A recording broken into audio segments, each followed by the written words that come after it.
Welcome back to another edit, and this time I'm just going to make a little simple edit.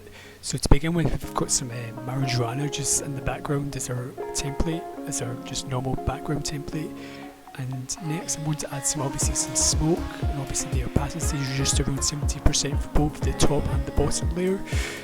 And next I'm going to add obviously the title of the show, which is Saints or Sinners.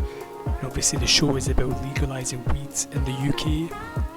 And this will primarily be airing on Channel 4, the Ideal Show.